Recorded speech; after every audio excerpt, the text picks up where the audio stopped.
In this video, I'm going to teach you step by step all the tactics I use to increase a client's traffic by 92%. My name is Matt Diggity, and I'm a director at the Search Initiative, an international SEO agency. I'm about to share with you the details of our most effective SEO techniques that we're using today. Techniques that don't require a huge amount of money and you can apply to your website today. Let's kick things off by getting into the case study and the challenge that we face. Our client sells sex toys.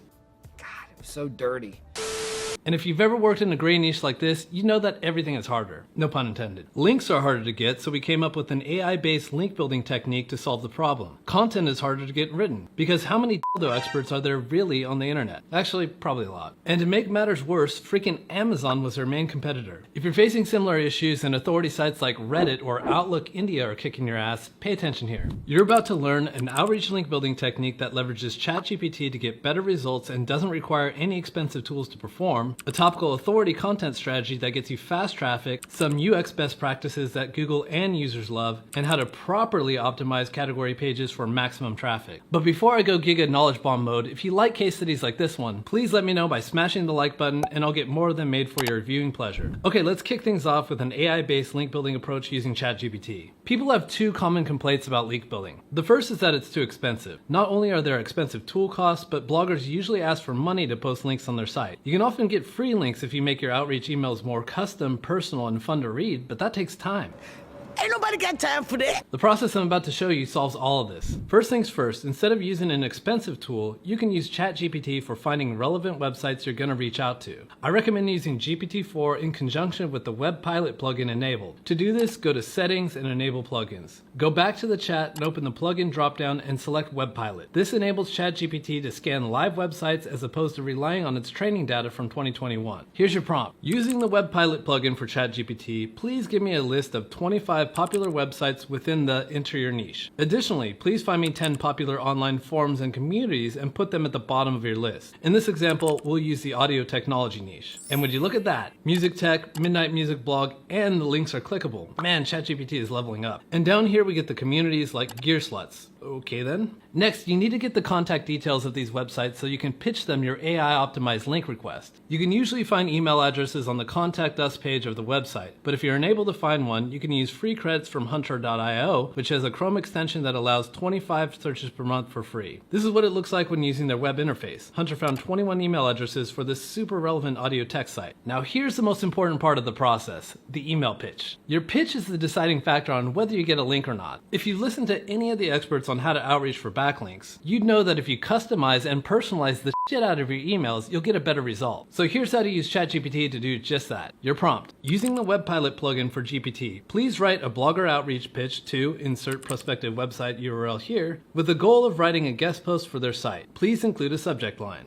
My website is, enter your URL, and it's on the topic of insert your niche. Guidelines. 1. The subject line should be brief, and it should stand out while encouraging a click. Bonus points for using a pun related to their website's topic. It need not give away that we're looking to guest post. 2. Use humor and have fun. In the first sentence, break the ice with some topic-related humor. 3. Focus on what's in it for them. 4. Offer 3 different topic titles to offer to write for their site. Highlight why you'll be able to add unique value to each of these content pieces. And 5. Be brief. 200 words maximum. Let's see how it did. I'm pretty damn impressed. Subject line, hitting the right note. Let's create harmony. Hi music tech team. Hope this note finds you in good tune. Clever. I couldn't help but be impressed by your harmonious blend of articles and features, especially the piece on how the vinyl industry weathered the pandemic. Talk about a resilient record. Nice. Shows we've actually, quote, read their content. I'm reaching out from Sounds and Gear where we hit all the right keys and synthesizer reviews. I believe a collaboration could be music to our readers' ears. Here's what's in it for you. And here's some topic ideas for guest post ideas. F***ing dope. Now it's time to start firing off these custom pitch emails like crazy. Remember to check your inbox for replies and always follow up if you don't get a reply. In fact, you can also get ChatGPT to script your follow-up emails too. Just check out the DR on the links we built using this link building technique. If you want to learn more outreach link building techniques, check out my video called 9 Ways to Build Free Backlinks after you finish this one. Link in the description. Next up, let's explore a topical authority strategy that'll make you want to slap your mama. As you already know, my client sells sex toys. And to avoid this video getting flagged, for example, sake, let's say that their most important keyword was buy didgeridoos online. So of course, they created their buy didgeridoos sales page, but that's not good enough. These days, Google isn't going to rank you for just dabbling in a topic. But once you start covering the topic completely with articles like what batteries does my didgeridoo use, can you bring a didgeridoo to the airport, and is a 12-inch didgeridoo too big, then Google can finally admit that you're a topical authority and you get a huge traffic boner. The reason it works is because of cost. Imagine how much it would cost Google if every time someone typed didgeridoo into Google, they searched all billion websites on the internet for it. But if they predefine a handful of websites to be topical authorities for didgeridoos, then they can show results cheaper and more quickly. Topical authority is something that's recalculated during core updates. So between updates, you want to write your ass off one topic at a time. But what all are you supposed to write? Hold my beer. Go to Ahrefs Keyword Explorer and enter a seed keyword like didgeridoo, or fine, I'll do something more normal, wilderness survival. Scroll down to the keyword ideas section and click on View All under the terms match box. On the top left, select Group by Parent Topic and Show as List. This will show you all the keywords that are related to your chosen seed keyword, grouped into topically related clusters along with their collective search volume. And each of these bad boys is one of your topically related articles. Like this one you can whip up for wilderness survival tips. Next, enter your seed keyword into Google and scroll down all the way to the bottom to the related searches section. This is a great and quick way to find search queries and topics that Google deems the most relevant to your seed query. In this case, we have topics related to survival gear, movies, series, and more. After that, you can speed up the process even further by using ChatGPT. ChatGPT, give me the 20 most semantically relevant topics under the main category of wilderness survival. Break down these 20 topics into 20 keywords, each addressing a unique search intent. And look at it go. Here's 400 more topics. Next, I want to give you my secret sauce. Most people who are attempting topical authority miss a step. What is it?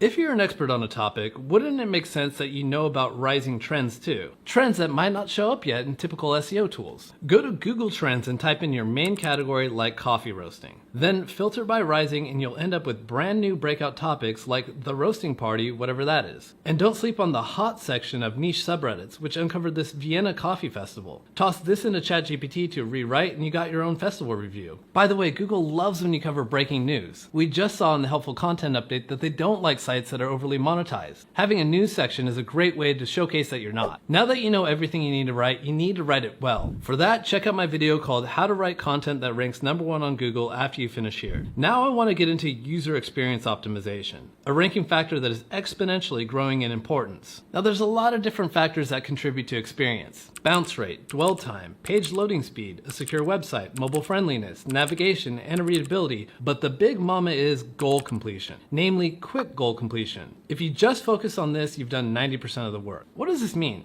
I rank #1 on Google for organic SEO consultant, which drives a ton of leads to my agency, The Search Initiative. How long does it take for the reader to figure out what an organic SEO consultant is? About 1 second, because I give an NLP-friendly answer to the search query right away with an organic SEO consultant is an organic search engine optimization specialist who creates blah, blah, blah, blah, blah. That's what quick goal optimization is. And Google loves it too. You may have seen these surveys when you click back on your browser after visiting a web page. How easy was it to find what you wanted on the site? Also, related to UX, our client was missing a contact page, something that Google says is critically important in their quality rater guidelines. Now, since you're a viewer of this channel, I'm guessing you already have a contact page, but is it really built out to perfection? Here's a complete giga contact page checklist. Company name, address, phone number, and email address. This is the no-brainer stuff. You also need a contact form, link to your social media profiles, contact details for multiple departments. Pro tip, one way to make your affiliate site look more like an e-commerce site is to have a returns at email address. Contact details for multiple locations, an embedded map, directions to your location, and instructions on when and why they should contact you, plus an FAQ section for common problems. Next, if you have categories on your site, whether you're an e-commerce site or you just have blog categories, this is for you. Categories are important for user experience. In the case of our sex toy client, it's for helping users find the didgeridoo of their dreams. Imagine how hard it would be to find an extra long black didgeridoo without being able to sort and filter. But that's not it. Google just updated their helpful content documentation where they openly highlighted the importance of helpful content as part of its ranking systems. The idea of the system is to, quote, better ensure people see original, helpful content created for people. For example, if you have a sweatshirt category, writing about the history of sweatshirts isn't going to help the buyer. Instead, they will want to know know what kind of fabrics the sweatshirts are made out of, what kind of designs and colors the sweatshirts come in, and which sweatshirts are most popular. Category pages should have just a few sentences below the main H1 heading describing category items below. And here's an example of what this would look like for an affiliate site. After that, you should get into more detail about the category topic below the item. This helps Google rank your page better as the additional information provides better context. Your category URL structure should look something like this, which reduces the risk of having to change the URLs or the whole structure if new product lines or ranges are added. Your internal linking should follow the same pattern, linking from high-level categories down to subcategories. Also, don't sleep on schema, but use ChatGPT to make it for you. Your prompt: can you write a template for item list structured data, please? You'll get a nice template like this where you just need to fill in the blanks. Very nice. And don't forget your titles and descriptions, which can be produced en masse with ChatGPT. Prompt: here's a list of category pages on my website. Footwear, shoes, sneakers, sandals, boots. All are men's. I'd like you to write SEO optimized page titles and meta descriptions for each one. For the title, keep the keywords men's plus category toward the front. And here's your output for 5 categories, all done in 5 seconds. After all this work, I was able to increase its clients' users by 90%, new users by 92%, and sessions by 88%. And the number of keywords that the site ranks for on page 1 increased by 152%. If you'd like us to do this for you, head on over to thesearchinitiative.com and use the form at the bottom to get a free audit. We'd be happy to take a look at your site.